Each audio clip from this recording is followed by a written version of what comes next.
the beat of New York. 103.5 KTU.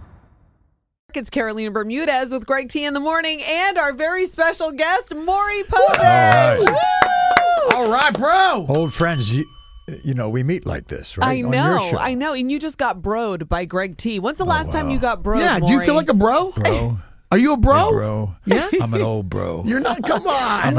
I'm an uncle bro. Uncle Yes, bro. I was Uncle going to bro. say, you're like a goddaddy, bro. Yeah, you right. know? I mean, this has been what? So 28 seasons? If you all the talk shows together were 29 seasons, and for the Maury Show, 22 seasons. 22 seasons. So they did some research and said that I'm the longest running talk show daytime host in history. Congratulations. That is amazing. My gosh. And you're really just killing it every single day. You know, I always say it's like the stay home from school starter pack. Yeah. You got Maury, Yeah. you get double episodes. Right. You want to stay home from school and you're sick, you watch Maury all Exactly. day. Yeah, good every time I see somebody on the street who's like in their 20s or something like that, I grew up watching you, man. I'm still watching you. I grew up watching you. But doesn't that make you feel good? That's great, right? You're like a living We're legend. generational. Yes. I think of you as a living legend. I really do. And how many people can say that they are legitimately a living legend? And you are.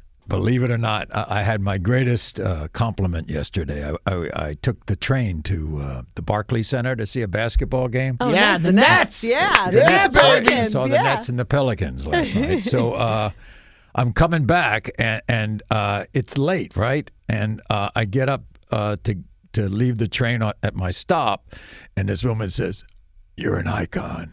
I went, whoa, nobody said icon. I mean, But you are. I mean, you have to think about some of the greats that have come and gone, and you're still there. And you would definitely want to categorize yourself as in that class of one of the greats. who would have You thunk are- it? Who would have thunk it? That's a great point. Who would have thought it, right? All those years ago. I mean, you know, the strangest irony Yeah. is that I spent the first half of my career, and I'm talking about over 20 years. I mean, I worked in Washington, Chicago, Philadelphia, San Francisco, Los Angeles. And if you added up all those cities, it was a great effort by me not to be in New York, because I thought if I came to New York, I'd get chewed up. And then, fortunately, Rupert Murdoch, the Fox guru, hired me to do this little show called A Current Affair, and I came to New York in the mid-1980s. Right. And New York residents just welcomed me. I mean, as if I was a local, and I couldn't believe how stupid I was all those years trying to stay away from New York. You've done a wonderful job, honestly, amazing. I think it's really cool just to be sitting here and talking with you. Oh, come on, Greg. No, for real. Yeah. All the years and all the things you've seen and all the people you've interviewed, you've got quite the history, and that, it all builds up into who you are today, a living legend sitting here in front of us today. wow. Yes, Yeah. and a cultural icon to us. So now one of the common themes on your show that we have to cover is Sure. cheaters. Oh, really? You like that? I love the cheating episodes. Really? I do. Have you figured out why anybody who has cheated on their significant other would come on the show knowing they have cheated to take a lie detector test? I mean, what is that all about? That is what I want to get into the human psyche and understand why anybody would subject themselves to this. But then again, it makes for such great TV. And I wanted to ask you personally, what do you think is what are Maury's tips for cheaters? Oh, for cheaters? Yeah, for the cheaters. Don't go on the Maury Show? Oh, well, here are the don'ts, okay? Okay. Here are the don'ts. Don't hide your cell phone when you're sleeping. Good point. Great tip. I would have never thought of that. Right. I'm not a cheater. Don't do that. We okay? won't. When you go out alone at night and come home, don't run to the shower. Oh my gosh. I would have never. I thought you were going to say hide the receipts. Okay. That's a good one, actually. Yeah? Don't go to the shower. I like that. There are tons like that. I mean, it's the automatic. By the way, do not go on any dating website when you have a significant other. It's clearly, yeah, if you're on Match.com or Tinder, Right. they're going to find you. Yeah. So, I mean, are you ever amazed anymore at some of these guests? No, and don't take pictures of your private parts and send them out on the internet. Yeah, that's just for everybody. I just want to say, I've been married now 16 years.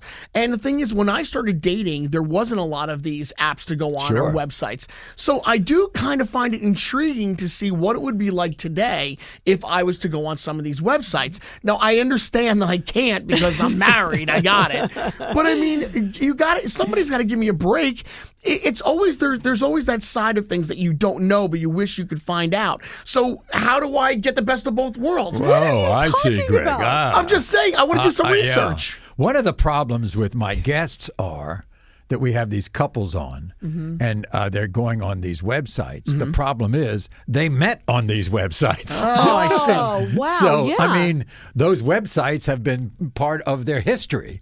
So if you met on Plenty of Fish, right? Yeah. I love that. And then the thing you should know, 6 months later, this guy is back on Plenty of Fish. Yeah. What are you supposed to think? Right, that's a point. It's That's so right. true. It is. And, the other common theme on your show is the paternity tests, Sure. which are just incredible. And that's the reason why I called you the God Daddy, because you really have this trusting nature. And I think that that's the reason why a lot of people want to go on the show. Well, you wouldn't believe how many guys come on, denying that they're the father of the child. And they turn to me and say, hey, Maury, you could be the father of this baby. You could be the father. I think it's because they think that they can beat the lie detector, They can beat that. Now, Well, you can't beat DNA, though. You can't beat DNA, but I think that you can. I think that they think maybe your staff will make a mistake. Right. Something will happen, and they'll clear themselves. So they're rolling the dice to see if they can get out of it. Right. Or, by the way, many of these guys feel they're not the father. Right. That that the person who's accusing them has been seeing more than one person, and that the guy's family is in his ear, and the best thing is about all the excuses they give that they can't have babies, which, believe it or not, led a company to come to us and put out. We are now putting out the "You Are Not the Father" Maury board game. Just in time for the holidays, everyone. I've got it right here. Hold on a second. You are not. Yes.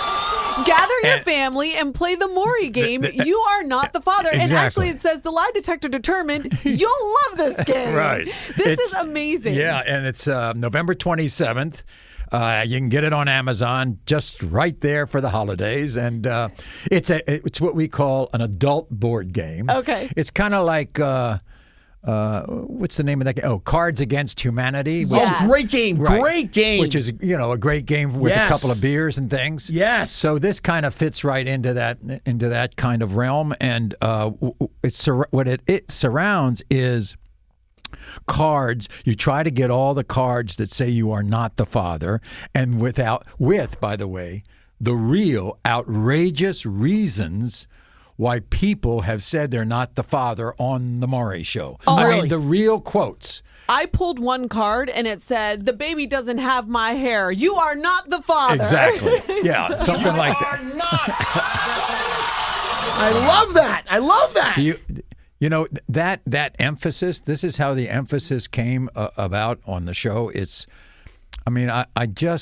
I got very lucky. The first time, years ago, when we did the DNA theme, my producers for that particular story came to brief me right before we go on the air.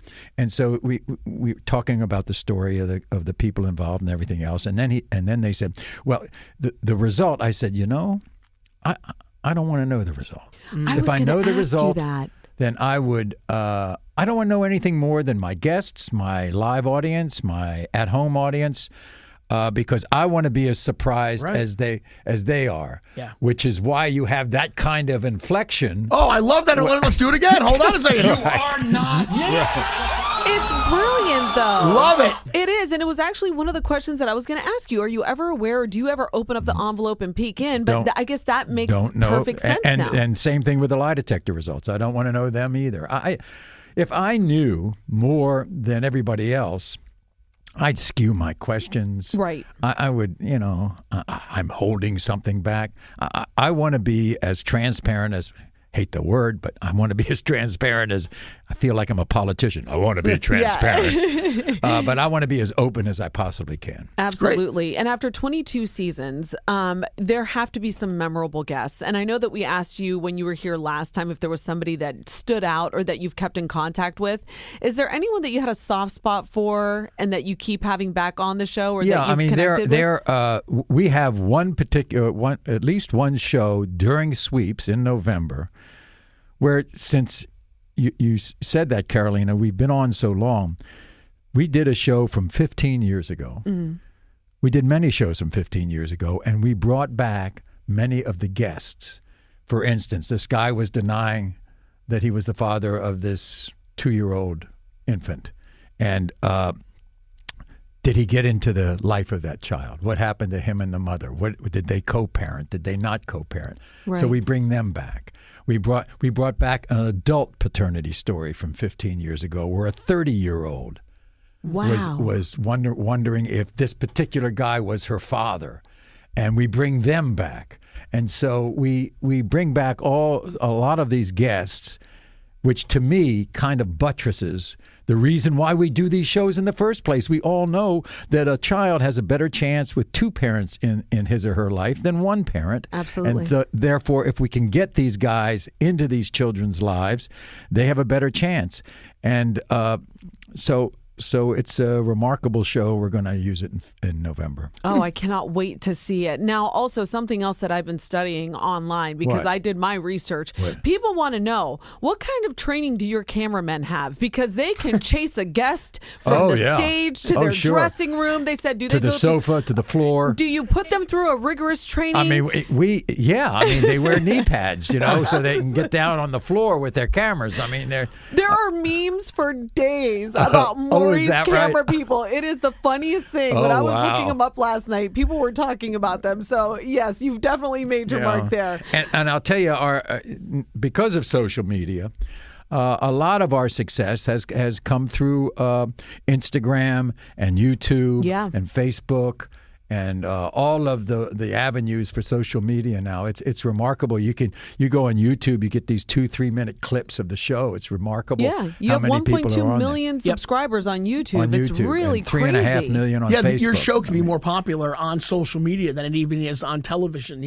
Yeah, and that's not a bad thing. Years ago, you'd be like, "What?" But now it's almost a good thing. It's like a prideful thing to be. It's a trophy to be more popular on social media. I saw something just today about where most people get their information from. It's remarkable. Netflix is number one. Right. They're binging. YouTube is number two. Yeah. I mean, everything except the old-fashioned, over-the-air television. Caroline, before you had walked in, Caroline and I were talking about, we both have children, and we were like comparing notes about how long our kids watch YouTube. And it seems like, she was saying there wasn't a Saturday morning that she didn't leave that television. She watched so much growing up. Yeah. Whereas now our kids, we can't understand it. All they do is walk around with that iPad watching YouTube all day. And I limit the screen time, and I say, I was babysat by my television when I was younger. I was the youngest of 6 kids, but now it's like I'm 20 minutes monitoring them, but you know, that is really kind of the age of where we're going with social media, YouTube, all of that. They're all over it. They don't leave those iPads. We used to do a show on phobias, and we had all these people who were scared to death of ridiculous objects. We had one lady who was scared to death of pickles. That show, that segment has been on YouTube more than 2 million times of this woman running off the stage when we bring a barrel of pickles. Yeah, right. Oh, we have a friend who does the Are You Pickled podcast. We're going to let them know that clip needs to make their podcast for sure. Now, you had mentioned, Maury, that you went to a basketball game just the other night. What do you do in your off time? Because you work. People don't understand how much it takes to do a show like yours. But at the same time, I've done it a long time, so I get in a routine. But I am allowed one vice from my wife, Connie Chung, and so therefore I am a golf addict. Okay. So I play golf You got a handicap? I mean, like today it's like 45 or 50, and I'm going, if it gets to 51, I'm going out there. Wow. What's your handicap? You have one? Well, I used to be really good. My handicap now is 4. It Whoa! used to be. That's good. And I used to play in USGA events, and Wow.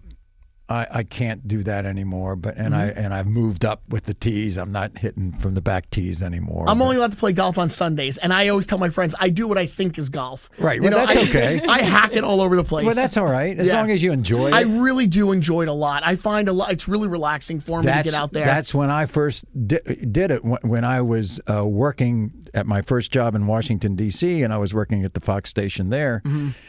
And my father said to me, because he ended up being a member of a club, he says, look, you got to join the club before you're 30. If you do it after 30, it's going to cost a lot more money, and I'm not paying that money. And so, because I wasn't making that much. So as soon as I drove down the driveway to the golf club, all of a sudden, everything in my life kind of lifted. I mean, I just didn't care about it for those moments. Yeah. When I was on the course. So I was addicted. Right. It probably had a big effect on my first divorce because you were always at the golf course. My first wife didn't know about golf till after we were married. So this is my biggest piece of advice. If you are into golf, make sure before you get married that your wife knows, not after. Absolutely. Yeah, I love it. It's great. We always love having you here, and I do want to remind everybody, now you can watch the new season. It's on Pix 11 at 3 p.m. here in New York, but also you can pick up the Maury game, You Are Not the Father. It's a board game. It comes out on November 27th, and I just wanted to ask you quickly before you go, we are right upon the holiday season. Hopefully people pick up the game and they play it with their families, but what advice do you have for people around the holidays? Maybe they have some family members they don't necessarily get along with. What have you seen that can help? I'll tell you what, just reach out. Try to bury all of the animosity you might have felt with, second or third cousins, or maybe even closer. It is a great time. I'll tell you one story about Thanksgiving. My father was born in this country. He grew up in Bar Harbor, Maine, but his parents, my grandparents, they emigrated from Russia. And they were so thankful to come to America and raise their children in America, that my father thought that until he was 15 years old, he thought Thanksgiving was a Jewish holiday. Oh, my God. Because everybody was so happy around the table. Oh, my gosh. Wow. I want to ask you one question, and you could settle it for the room here, because I get yelled at every time I mention this about cheating. So I'm going to put it out to you, the expert. Right. All right, so my question is this. If I don't get caught, is that cheating? If you don't get caught, maybe in your mind. Well, but I mean, I'm not going to tell my wife. I'm telling you right now. Yeah. You got to be a heck of a juggler. Yeah. And you have to have an unbelievable memory. Right. Because if you're not cheating, you don't need a memory. If you are cheating, you do need a memory. Amen. He has spoken. Maury Povich, thank you so much for joining us here at KTU. Thank you. Good to see you. And we want to remind everybody, always. Thank you so much to watch Maury every day, Monday through Friday on Pix 11 at 3 o'clock. And also the board game, the Maury game, You Are Not the Father. You're going to love it. Thank you so much for joining us. Thank you all. The beat of New York. 103.5 KTU.